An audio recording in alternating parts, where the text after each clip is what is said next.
Lights, action, camera. Hi, I'm James VanDemark. I'm the professor of double bass at the Eastman School of Music. This afternoon here at the Round Top Festival in Texas, we're going to be having a double bass masterclass. First on the agenda is Angshen Sun from China, who is my student at the Eastman School. And Angshen will be playing first movement of the Van Hall Concerto with the Gruber/Streicher cadenza. Excellent. Take it away.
bass, since I managed to decapitate my own upon arrival here at Festival Hill. So, nonetheless, sounds very good. I think one of the characteristics of your playing, Patrick's playing, is that it's very clean. It's really quite accurate, very good level of intonation, very attractive sound. One of the things, and again, seeing you play here, albeit with a borrowed bass, that strikes me is that the scale and scope of your playing, the range of dynamics, could probably be bigger.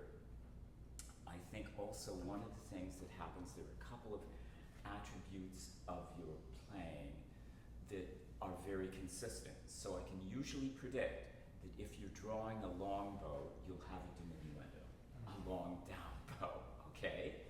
So, and again, for a certain 18th century style, that might be appropriate, or it might not be, right? But I think one of the things in developing our technique, we want to make certain that we have something that kind of can transcend just, for example, our posture that might affect where our bowing is going to be. So we'll start with that, and then we're going to move on to some other details in VanDemark. So one of the things, so some of the times I know that Patrick sits, but not today. So one of the things, and you can see this, so Patrick is, as is everybody else here, a bit taller than I am. But what happens is that when Patrick is playing, he's here. So if you were to let go of the bass when you're playing Patrick, it would fall, right? So what does that mean then for one's left hand if you don't have the bass balanced and you're standing? Yes? It's just, you have to support the bass with your left hand. You've got to hold on to the instrument more. So my usual solution that I would, again, highly recommend is actually to come in with your left kneecap and have the bout of the left kneecap there. That means then that I have a certain amount of freedom that I can move with, and the bass is not falling away. If you're here, kaboom, right? The other attribute, I'm not sure it's an attribute, but the other thing that you have to contend with, if you don't have the bass balanced and you're kind of in back of it, is that you'll come up and away on a down bow. But if I have it here so that bass is sort of nestled at that point, God, I'm overplaying it, the strings are too low. Anyway, you can see I can draw straight all the way through. In fact, I can easily overplay it at the moment, but I've got right? I mean, I can play a whole lot more into it. I raise the strings. But otherwise, you're going to be kind of committed to having, right? If you play this with even a small chamber orchestra, that is not going to project. So a lot of what we do in terms of our technique, not all of it, but some attributes of it, will mean you can bow straight and have a sustained sound. That doesn't mean I'm going to play forte all the time. But it will mean that if I've got, I can have something that's, I can do that with having.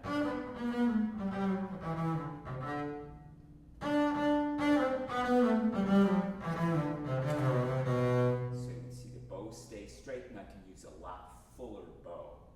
So one of the things I'm going to suggest to you, let's just try it at the beginning, then we'll look at other VanDemark details. Rather than being back here, and you've heard me speak about this a lot, don't stay here, come in, so your left foot will be there, turn your toe in, and come around. And you should have a straighter bow. Let's see. So left kneecap is on the lower bow, right? Come around with your right foot. Great. Now let go of the bass. See if it stays there. so it's better, but you need your kneecap on the instrument. Right. So on the instrument. It'll rest there. There it is. So it's balanced, more balanced now. Now let's imagine you're going to start the opening. Draw a bow, right? Okay, so that's straight. When you're playing earlier, you go out and up, and you also have that. So this way you want to make certain that your shoulder stays level as you draw out to the tip, and you can transfer the weight all the way through to the. Great, now imagine that's with a C, your opening note. Do, sol, mi. A little under. Right, now, do you want to have always re, do, si, do, do? Re, do, si, do, do, si, la, la, do, si, do, re. You're the heroic soloist, even in the 18th century. Two. Keep going. Right. Drop. Maybe. Okay, but you could also start. Do, mi, sol, sol, fa.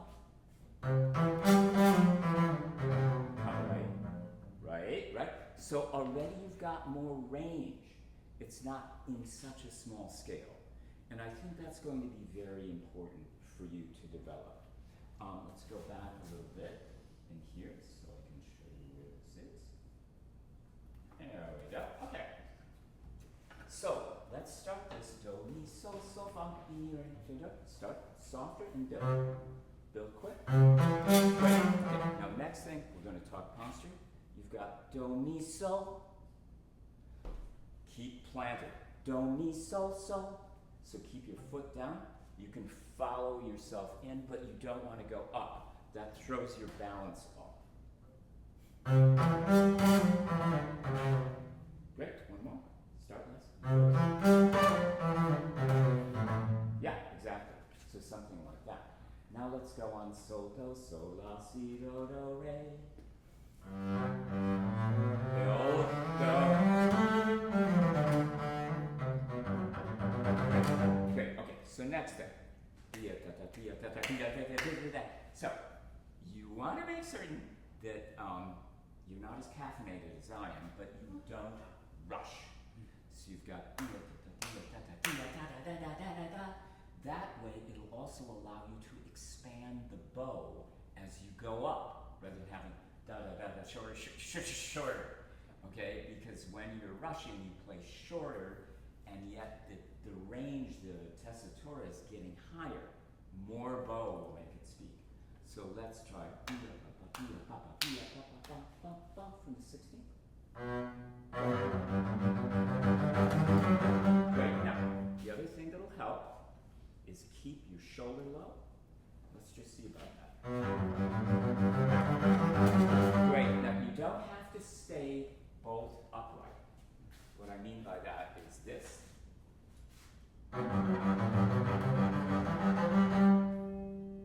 You could have, right? So I got a little bit more range there. But if you're going to stay here, that can also have a disadvantage. I mean, you don't have to move all the time, but if you've got now I'm moving down. But you can see by doing that, I came around with my bow so that I can continue to play straight. And it's going to get louder. Sorry about the buzzing, it's just the strings are too low. So you want to try that? So in other words, you're following the bigger shafts. So let's try from. We'll get to one other point in a sec.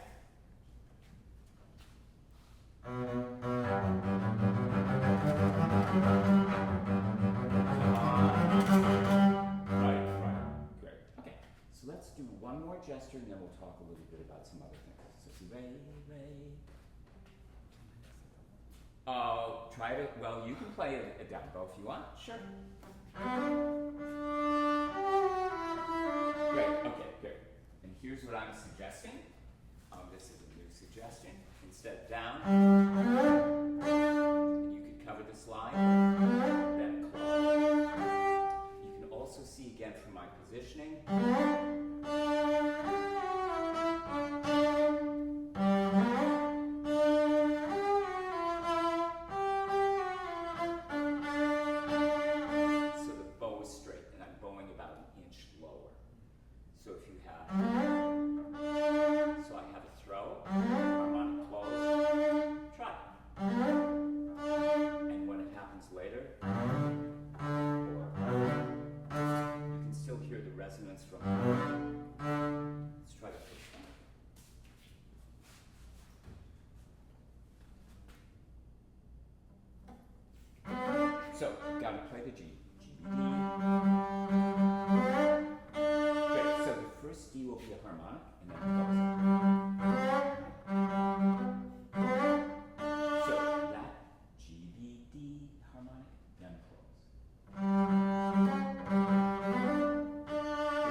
blah, ba-da-dum. So it's a little bit more lyrical and kind of, say, grazioso would be the term.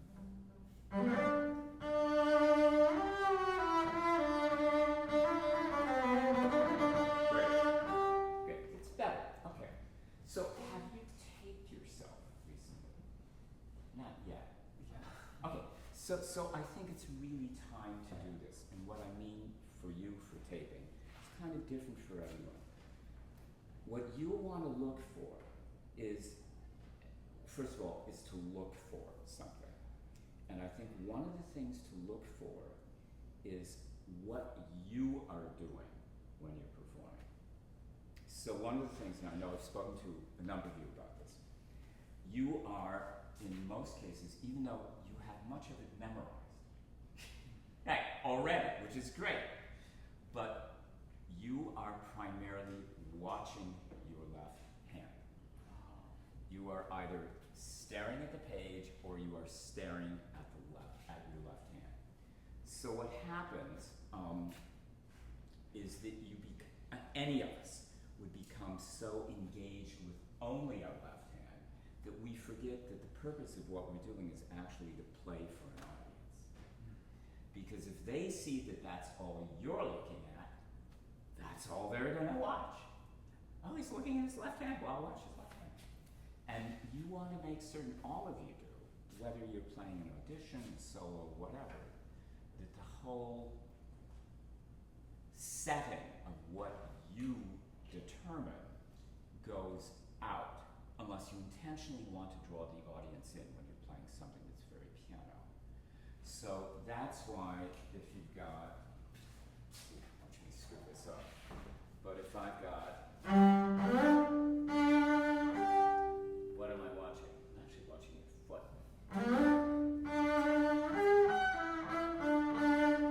And so I'll practice that way, because if I've got,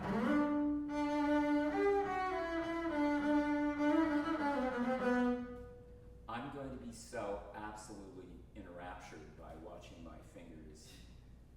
Well, I won't be enraptured. It's actually, for most of us, when we do that, it creates heightened anxiety. So, yeah, it's not such a good thing.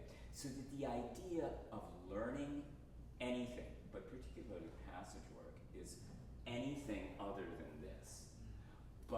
And it's such a giveaway when I see people do this either in, orchestra excerpt. It's always going to be much more introverted than having all overplayed, sorry. It's just, you develop character by turning out of your hand. It'll also basically give you a little bit better setup in doing some of these things technically. And much of what you do is great technically, but I think having, even in some of the hard shifts that you've got in the cadenza, for example, what is it? I'm trying to remember what some of these are. You've got what is sharp. You'll have more assurance with that than having. It's just going to be smaller, guaranteed. Doesn't mean you can't play piano, and it doesn't mean you're obligated to play fortissimo, but you want to have some options. This narrows your musical options as well. So it's really time, for all of you at a point, don't watch your left hand, or as little as possible. That'll help. Okay, so I know you have a rehearsal coming up. So bravo, well done on very short notice, and we will continue. Great. Thank you. So let's, after your rehearsal, if you can just leave this near my white trunk. Oh, so you mean now? Not now. Oh. Your Okay. rehearsal 2 to 3. Yeah. It's your rehearsal in the school building or something? No, but all these I know that, but you're going to use Joe's space. You're going to use Joe's space. I need this space. That's right. Okay. So you can just leave it near the white trunk. That'll be great. Okay, good. Thank you. Okay, so.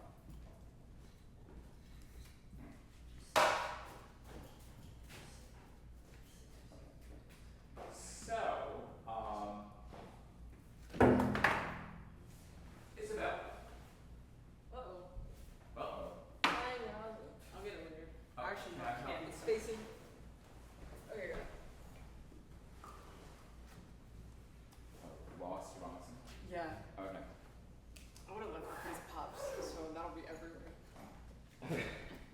By the way, I did bring extra rosin in case you lose it, or by chance. Most likely you won't lose it, but it will not. What kind of rosin did you bring? I brought both tops and I think I have 2 takes of Duff. Oh. It's too sticky. I just know what else. If any of you have other favorites. I love pops, but it's a little humid here, so it gets pretty sticky. Okay, great.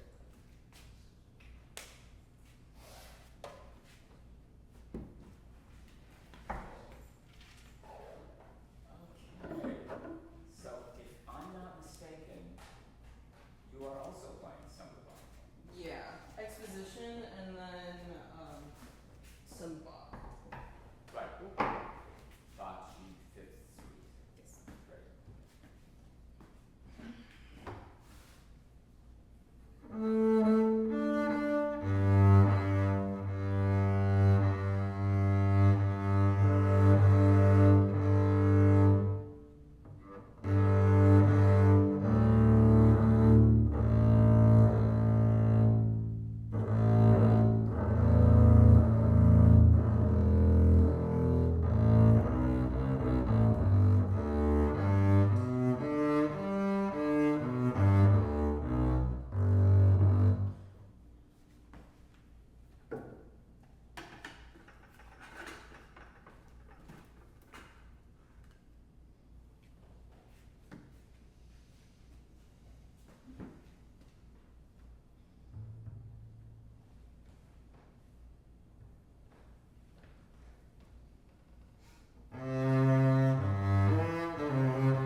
soul double bass that the Round Top Festival owns.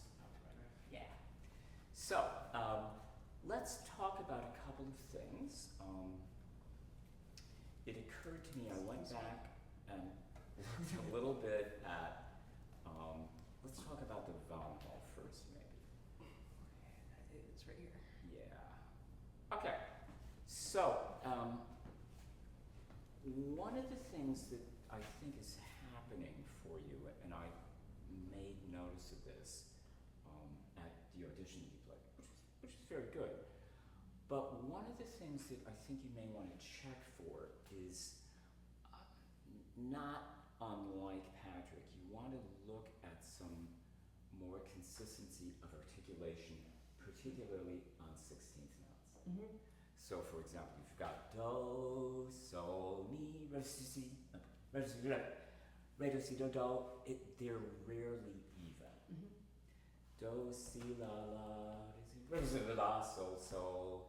So there's a little bit of a scramble going on. Mm-hmm. That will be one thing. The other thing that we hadn't spoken about at our one lesson is trills, ornaments, Mm-hmm. and other quick articulations. And I think that there's a physical way in which you can, we want to talk about that because, in fact, well, let's talk about it now. You often use a vibrato trill. Yeah. That makes for very less articulation, particularly if it's not a trill and you're just doing a turn. It's kind of, it's rarely articulated. So I don't know if you've heard about this. I would not recommend it for you. It's easily fixed, but it's something we can talk about. Okay, so let's look at, first of all, in the theme, just to have even 16ths on sol, mi, re, do, si, do, do. Mm-hmm. Okay?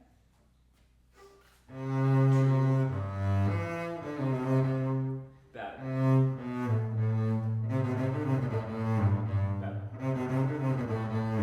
Yeah, okay. All right. So all those things you wanted, I'd have a look at. Mm-hmm. Probably a little slower. Let's do the next one because they're grace notes here. Okay, so let's go back to our original tempo rather than having three. But do, mi, sol, fa, mi, re, do, si.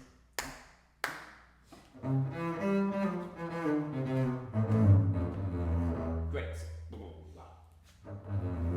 Great. So what's happening is that you're anticipating, are you intentionally pivoting back there? Yes.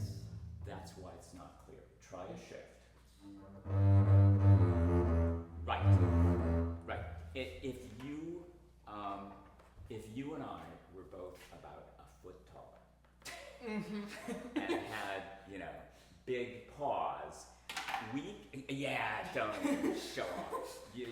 We could do that, but you're going to be a whole lot safer shifting. Yeah. And again, what works for someone one size does not necessarily work for everybody. I have students who are 6'6", they can do all that stuff. I can't. Right, and frankly, at what year are you in school? Just finished my freshman year. Okay, even so, I'd probably not recommend it because, short of going to the gym for 5 hours a day and taking HGH, neither of us are going to do that. I always make important suggestions for people here. Neither of us are going to be, doing that. And it often just leads to having a tight hand. I play extensions all over the place. I play with thumb there. But the pivoting thing in lower positions, upper positions, sure. Right there, probably. But you heard it. You didn't even practice it that way. It's just instantaneous. So I'd recommend that. Let's look at a couple of other things while we're on that topic of turns and trills. Can you find me a lower position trill? Ba-beam, ba-ba-ba-ya-ya-ya, ba-da-da. Any one of those in lower register? Probably just at the end. Okay. Yep.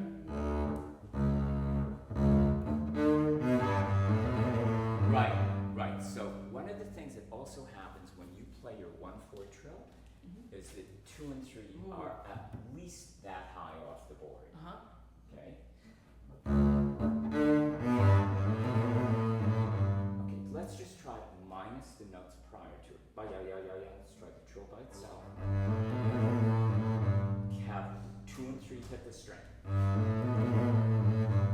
Right. And try not two things. Once you turn to watch it, the strength of your left arm and hand is dissipated. Uh-huh. Right? So you Yeah. have to be straight on. That's not going to be as strong. Okay? So don't turn. Keep your fingers ready to go so they're only on the G string rather than yes. Okay? And ba-ya-ya-ya, ba-da-da. So ba-ya-ya-ya, ba-da-da. That is a classical trill. Ba-ya-ya-ya, ba-da-da. So the timing is important too. A lot of bass players will have blah, blah, blah, blah, and it's ba-ya-ya-ya, ba-da-da, classically timed trill. So it plays into it as well. But the 2 and 3 and the turn, particularly from the G string, Mhm. will also help get you some more clarity. Let's try it. Bum, bum, beep, ba-ya-ya-ya. You can kind of take it out of context. Starting from the C. Sure. There you go. Okay. All right. So a couple of things, maybe to make this a little bigger. I didn't mention this to Patrick, but I would. So you are down here. Sorry. You could also, or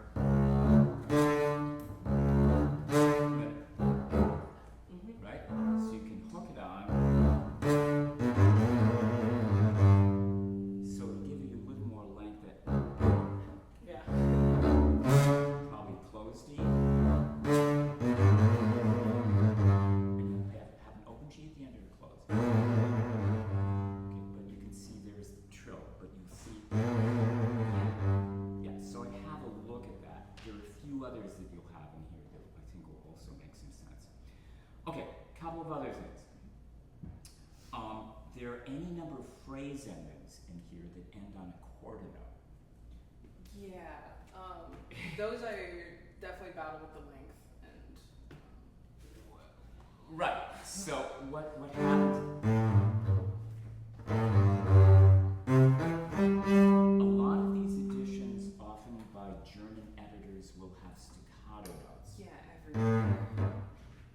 That's not a phrase ending. Dim. But then you have a contrast following it. Or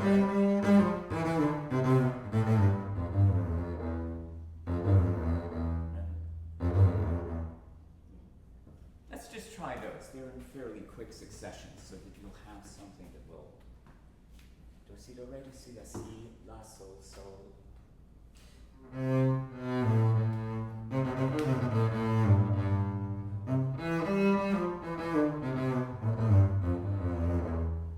So that will be a da da da. Try not to pivot. It'll also help your timing.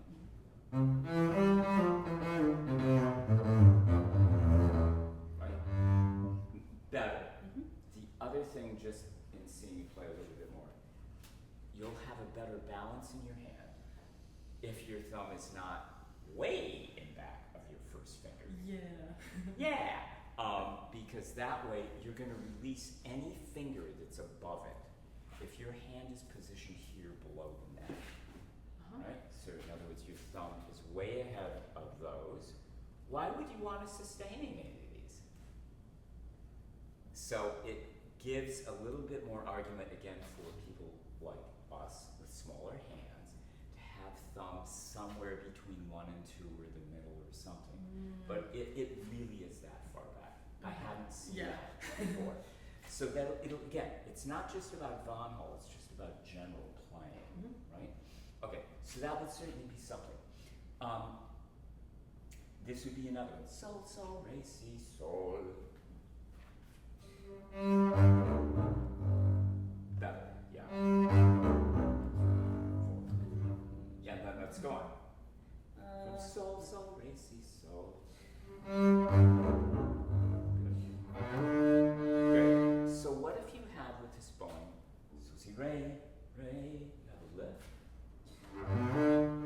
Right, so vibrate as you lift the bow off the string.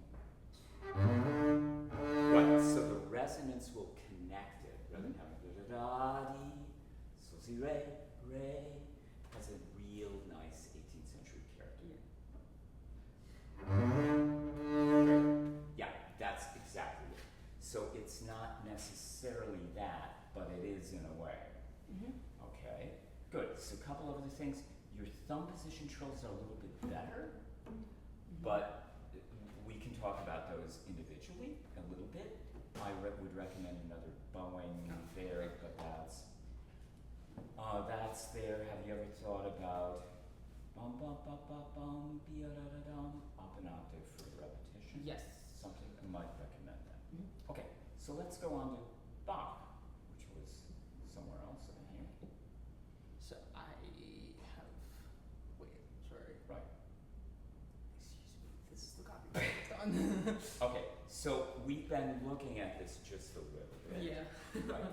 So one of the things I'm wondering about, let's imagine first thing we could do is let's see about settling the amount of bow just in beat bum ba bum ba bum ba bum.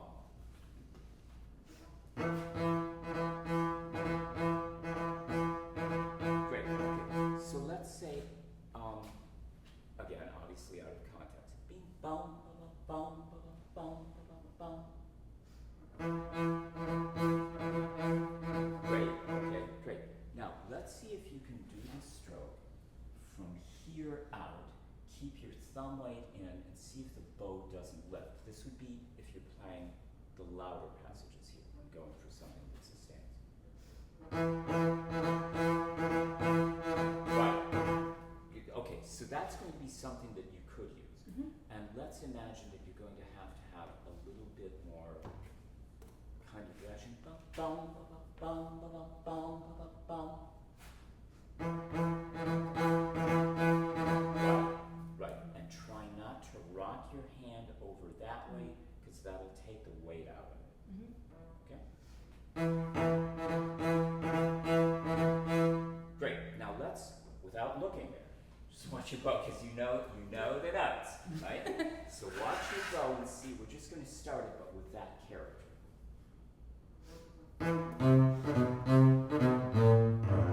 Right, and that's why I wanted you to change the direction. La, so from right, it goes up because otherwise it chokes on itself. Okay, let's do the bow by itself. Me da da da da da da, about 3 or 4 times, and then go into the start of the piece.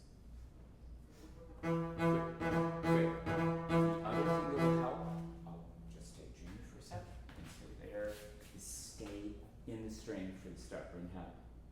You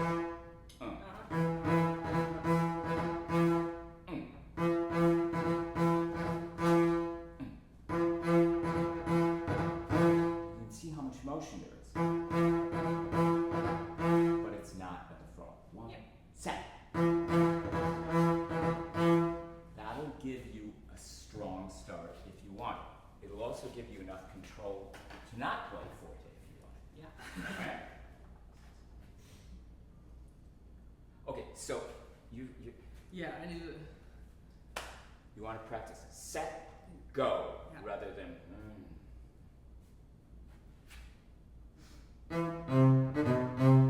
Great, totally different. Catch that? Everything is immediately articulated. Yeah. But if the wavy set, you get a wavy start. Yeah. Okay, so.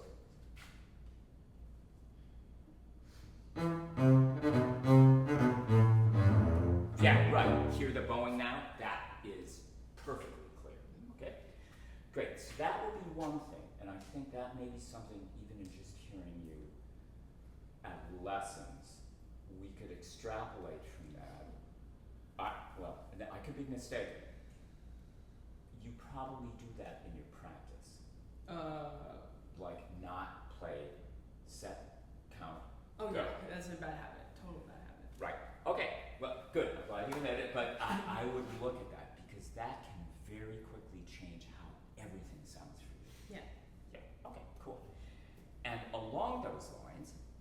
So this is a relatively new piece for you. Yeah, I started it last week. Yeah, well, it's a new piece for you. So when you go about, I mean, there's some things in here that are pretty hard. Yeah. So do you have like a method to teach yourself? I listen to a lot of recordings. I don't see too many. Well, when I was at school, this is a big piece for many people doing the Met audition. So I heard it about every single week, and I got to absorb a lot of different fingerings. And this is the page that I landed on, and I listened to Peter Wispelway play this, and I really like his interpretation and how he takes every piece. Okay, so everything that you've told me is not about you. I record myself every day. Okay, that's the first thing that you said about you. But you didn't say anything about how you practice. Oh. You said about how you listen, Hair. all these things that you do. I mean, I'm talking about you. There are two instruments here, right? That's one, you're the other one. I want to hear about that relationship. I mean, it's really great that you do all that listening and everybody at your school. That's not ultimately primary. Yeah. What's primary is that. Well, when I began to approach this, I just took it really slow and tried to understand why Derek made the fingerings that he did. Okay, leave other people out. Okay. How do you teach yourself this? You're off at some other place. I mean, that's really wonderful. Somebody gave you the fingers. Or you try them, but how do you learn them rather than just usually I think you're going to another place in terms of your information structure. Mm-hmm. And what you need for your information structure is not what their fingerings are, but how any fingering works for you. Mm-hmm. And so you don't, in a sense, I'm not saying eliminate the why and the background. The foreground information is what does Isabella do when Isabella takes the bass, and let me find a passage that I probably can't play and I've got to learn. So let me go here. So, what did we decide the other day was one of our favorite passages that we couldn't figure out? That I had to figure out? Okay, so I got even here.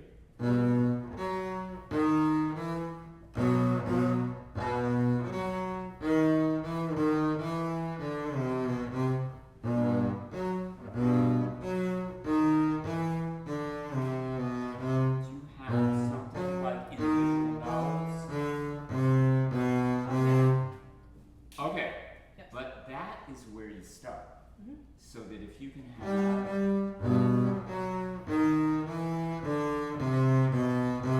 so you can see that I'm just focusing on I'm not looking at it.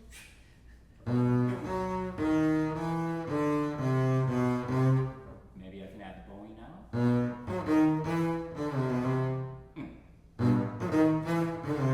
But that was me trying to teach myself that. Yeah. So I'm not thinking about fingerings, I'm not asking why. I'll get there, I'll get there. But you want to make certain that there's more focus on this, not the printed page, in a way. In other words, it's kinesthetic memory, and it's musical application. But ultimately, will be your choices. It's great to hear those things, but you may want to inject some of those things earlier on. Sorry, here's one. Clarify.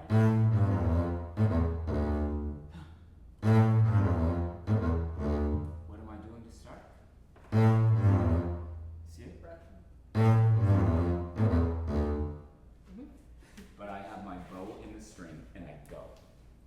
And I may do it 10 times slower than that. And I'll probably do it many, many times. But it's probably something we'll be stating this at a class, just early on in your stay here to make it as productive as you can. Yeah. Because I mean, you've got a treasure trove of information, and that's what you're citing. But the most important thing in the treasure trove is, yeah. Okay, so just a couple other quick things. Let's have a look from the double bar here. Mm-hmm. Yeah, wherever I missed it. Small Here. Sure. Ba-ba-bum, ba-da-bum, ba-da. Let's do it slow. Bum, ba-da-bum, ba-da-bum, ba-da-bum.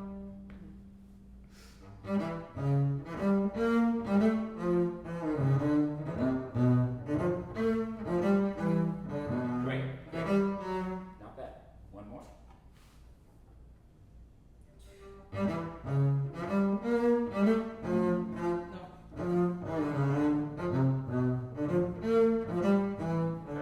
Good. Okay, so this is not to be cruel. Yeah.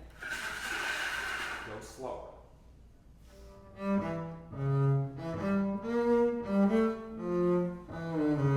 Great. Good. Now let's do it again. Make it as expressive as you can and bigger, but not faster.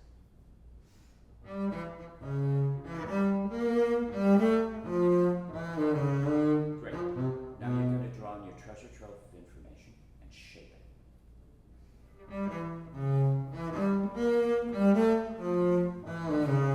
Okay, let's try this.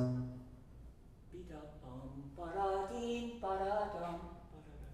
Just for contrast. Big. Great. Now speed it up. Now don't watch it.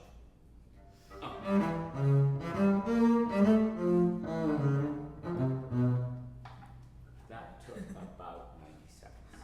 Right? It's only 3 bars, but you're set. Mm-hmm. Right? So it's again just trying to make certain that there's less clutter in the process to kind of make it all about you. And then you got whatever you wanted, Yeah. basically. Yeah. Okay, super. So that sounds pretty good. Yeah. Yeah. Let's keep it up. Okay, good for you. Thank you. Sure. Okay, so moving on. Got a couple of people.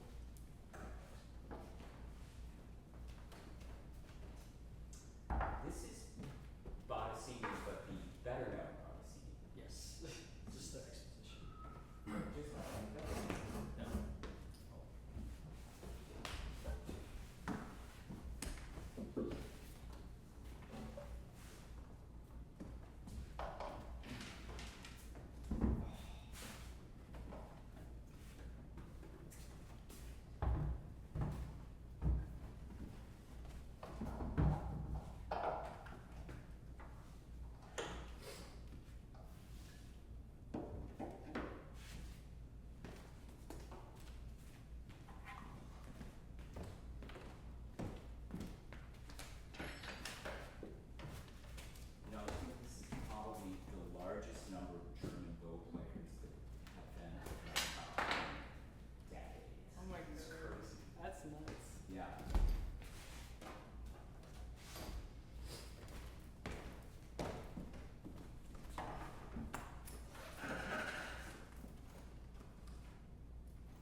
all get a laugh out of this.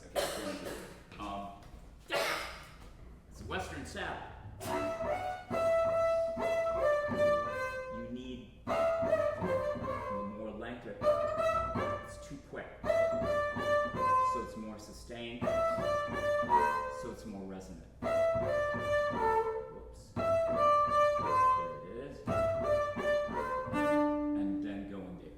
So we want it. It just got punched in the ribs.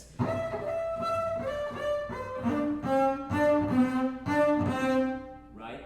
It sounds so short for coming. I mean, if I can reach it, you can reach it. Okay? The other thing that I highly recommend is when you get to, you've got, or something, it's so out, it's just completely out of context. I'd go for that, not the double down bows. Unless you did that, but then you sort of mandate this enormous caesura. See? You want to have... Yeah, the other one sounds as though the bass baritone just tripped off the stage. So, let's imagine got 2, 2, 2, 1, 3, 2, 2, 1, and hold on to the top E and then accelerate down from that. And 2, yeah, I'm going to count 3 so you hold it.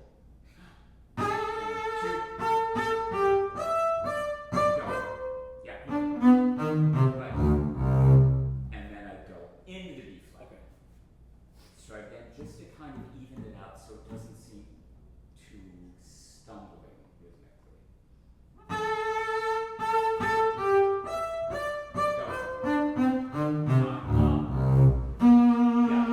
Great. Now admit that's really good.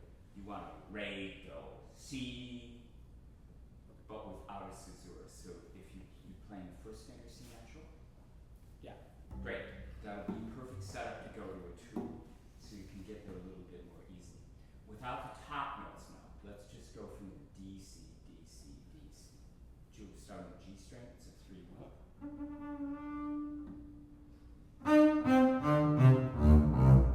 Great. The other thing you can do is actually play O1 at the bottom. Right. O, 1, 2. Very Italian opera drama.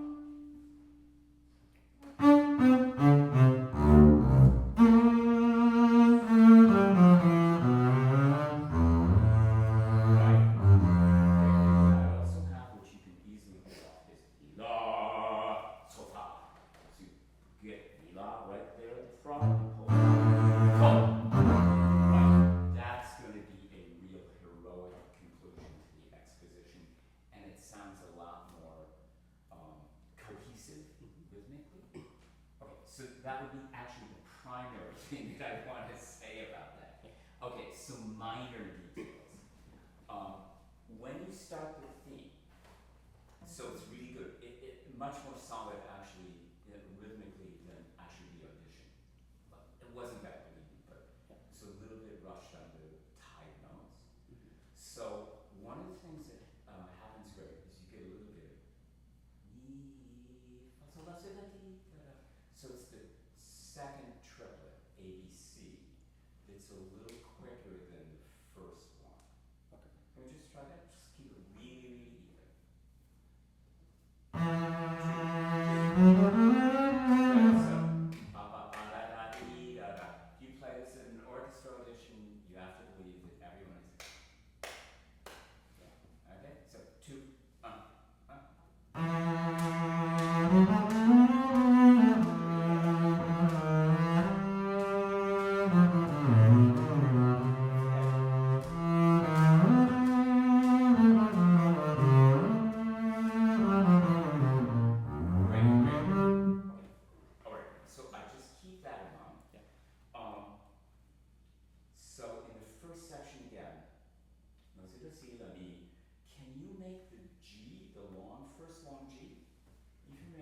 sol, 2, 4, mi, fa, mi, sol, fa,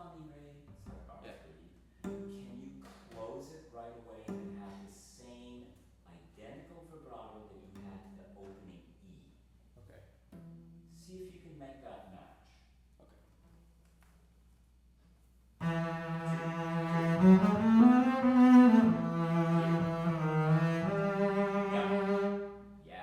So it really matches rather than wobbles a little bit and Yeah. then go on. Okay. Ba-da-dee-da-da-dee-da-da. The shifts up on mi, re, si, si, la, so, fa, mi, re. That's really good. Do, la, la, so, fa, mi, re, do, si. Got it. Then you've got this hiccup on the B flat when you descend. So, fa, mi, re, do, si. Re, fa, la, si, re. Can you connect that by elongating the B flat so it doesn't? Yeah.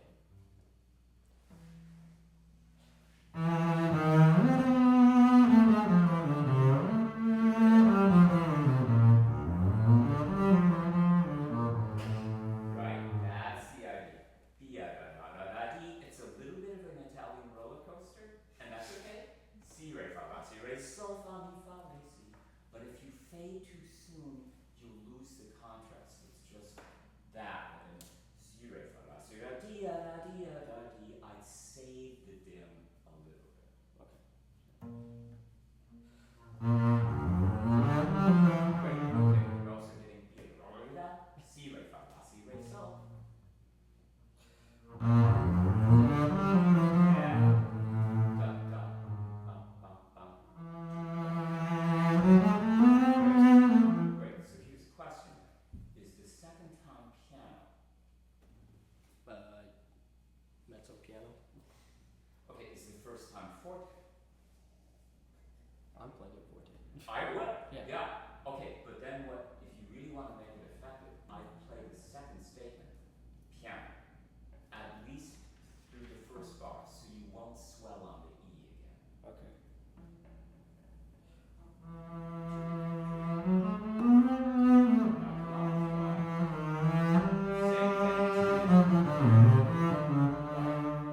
And here's where again I make the G match whatever you've done, try to play it, have it quasi open or something. Yeah. It just doesn't, it's a note that it's attractive but it doesn't match the rest of it. Okay. Body. Let's have a look from sol, sol. And then when you go la, si, do, re, do, mi, much more crescendo. So you can get all the way through the phrasing forte. Re, do, mi, fa, la, sol, mi, ga, da, da, di, da, da. There's the dim.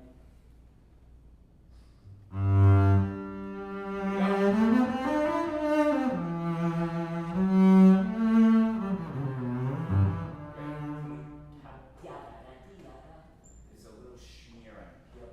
Da da da. So you want to bring out the BC on the turn. It's enough, though, right? Yes. Okay. You want to have a slide with that? You could. Ya da da dee da da. Right, which will be fine, but you have to have the D as more of an arrival note. Ya da da mi sol mi re.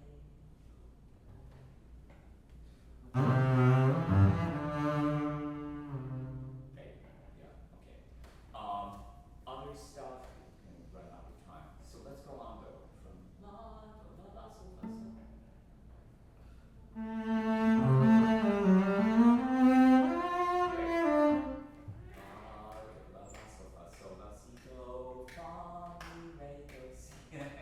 Just hold on to it. Yeah.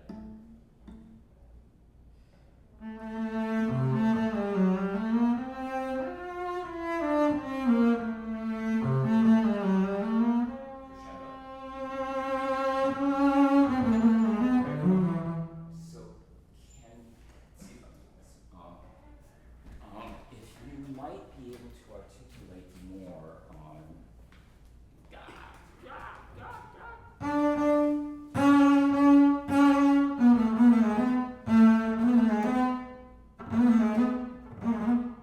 it's sort of swallowed in it.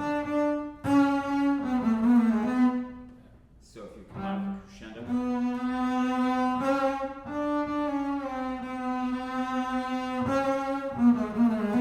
Sorry, just trying to have something that's. By the way, do you usually play with the bow or that loose?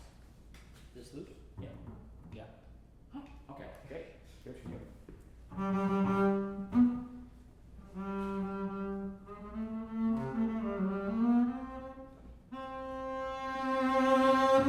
Okay, so you're rushing out of it.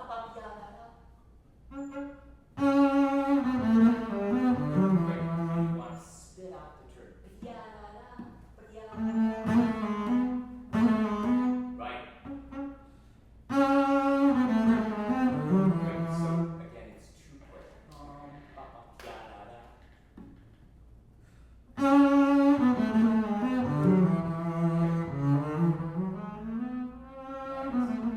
So we spoke the other day, I think it was, we were talking about it, about your hand when you're using your thumb a half step behind, pulling to the left. Yeah. That's actually what's happening on the G string on these turns, which is why the opening of the turn, the first A, B is always clear, but then the bia, da, da is not. So push in on the turn. Just try it out of context, right on it. Bia, da, da. Right, push in. Okay. Now do it slower, but push in against the string so the string's going against the board rather than you pulling the string away from the board on the turn. Now, you sit on the first A and push in. Great, don't look at the page, you can even look at your hand. It's allowed.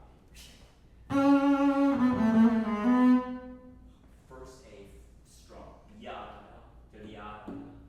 You're thinking and bowing ahead of the first note of the triplet. The first note of the triplet will be the more important, the grace note actually. You're off the grace note too soon. Better, yeah. So I'd have a look at that just to clarify. Yeah. And the rest of it generally works out, I think, really quite well.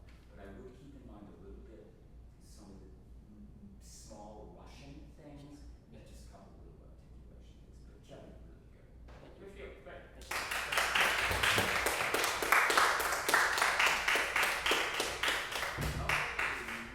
Nathan.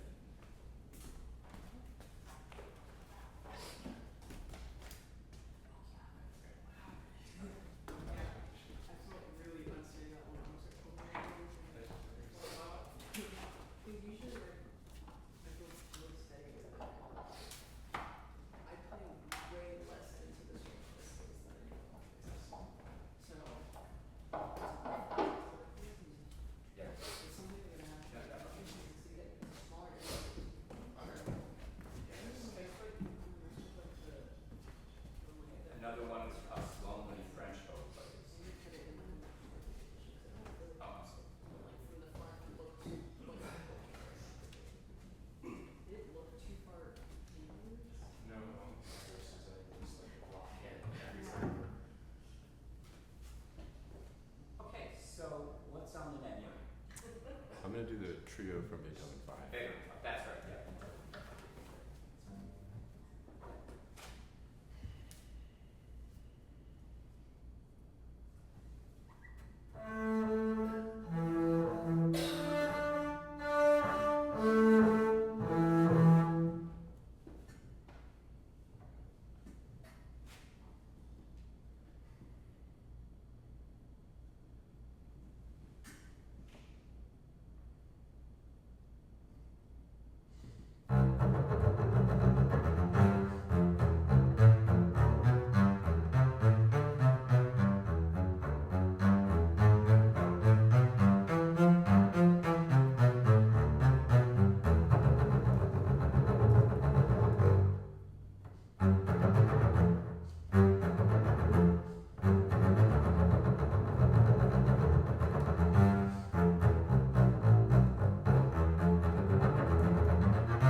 involving the bow, some of which is definitely coming along, so that's good.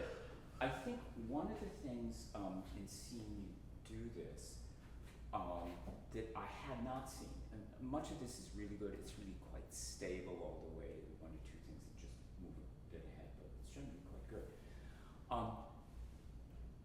And this may have something to do with my terrible influence. Do you feel as though you're re-gripping the bow a lot as you play? Because I see it. Mm-hmm.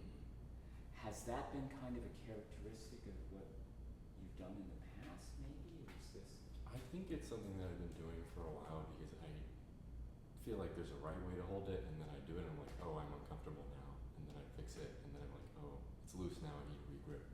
Okay, and so along those lines, I've seen that when you pick the bow up, you're moving the grip around a lot. Has it been slipping forward, or? Yeah, it's like, So that's making it a little uncomfortable. And so, if I may, when would this be where it should be ideally? if I really wanted it to be like in the exact right place, I would want this like much further back, like. Oh, that, okay, Like so you all want it the way there, back in other here. words, you want a bigger kind Yeah. of sleeve here. Mhm. Oh, I can see why, absolutely. So let's just go over this because I think this is going to be important. If I'm not mistaken, your grip is actually something like this, right? Mhm. If I came to you as a 12-year-old bass student and I said, oh, Mr. Hobbs, how do I hold the bow? What would you show me?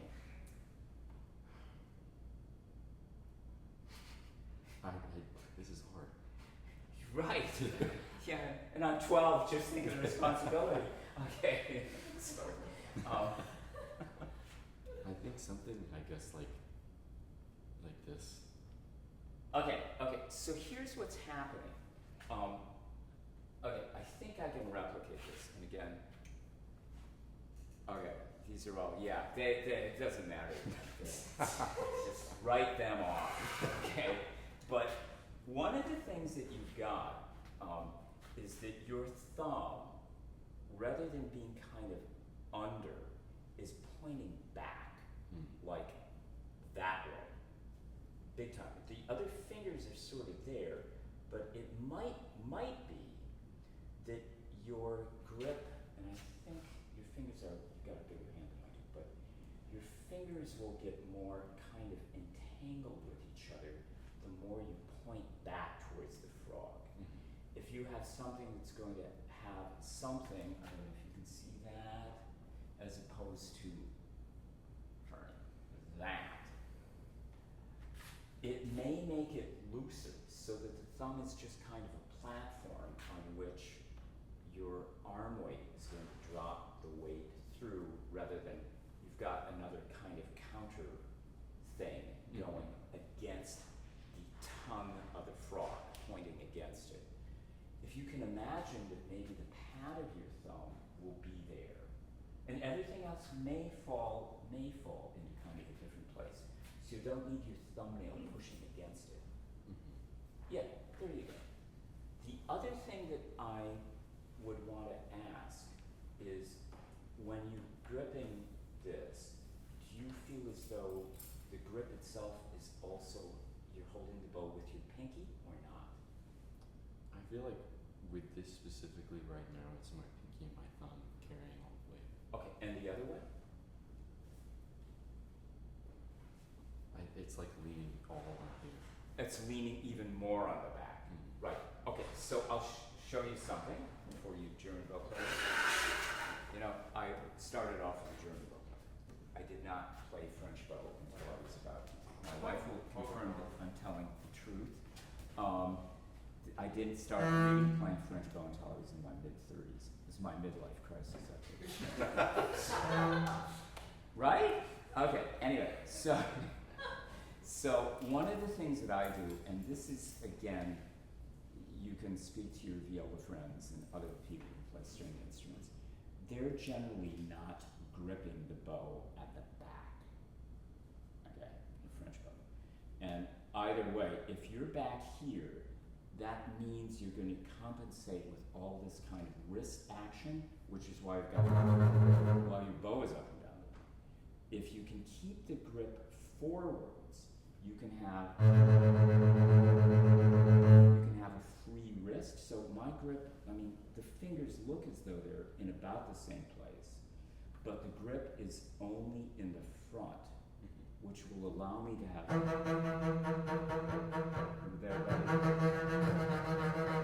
which is some of the stuff that you're getting. So, sorry.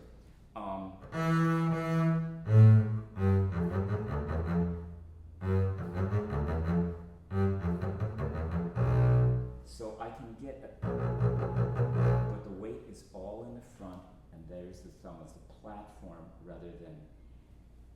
So you're forced to kind of squeeze it, or it's all against there. I think it's actually kind of a counterweight for you. You won't need it. The counterweight is effectively the weight of your arm driving the string, driving the bow into the string. It can be transferred from here at the front, but once you get it here, your hand is locked. You might as well be playing German bow. I didn't say that. But it will allow you to have a lot more flexibility. That's kind of the root thing. And it will also mean that as you change the bow, you don't see that on each stroke I've got. See the plane change and the motion? Yeah, so I want to have it. That'll give you much more core. It's going to take a little bit of time to get used to if you've had that kind of 1, 2, 3 in any fashion as the grip. But loosening up the grip at the back is going to be one of the most important things you'll be able to do. And again, will you see other things? Yes. But this, I assure you, gives you a lot more flexibility, range, and frankly, power to play things like this and have without having, which is what you have to do if you hold the bow or have it balanced back there. That's how it's going to change because your wrist can't move freely. So you have to use another mechanism. So your arm is compensating. That in turn changes the direction a little bit. Left hand is dandy. But again, it's going to be something that we can work on when Brett comes. You'll see pretty much the same thing. Almost, he's much taller than I. But it's still going to be similar principles. So that would be something to do. But yeah, the rest of it's there, I think, and I mean, you've told me this. This is going to be the bow somewhere. Yeah. So good for you. Great, thanks. So it looks like orchestra rehearsal time. Thank you, everyone.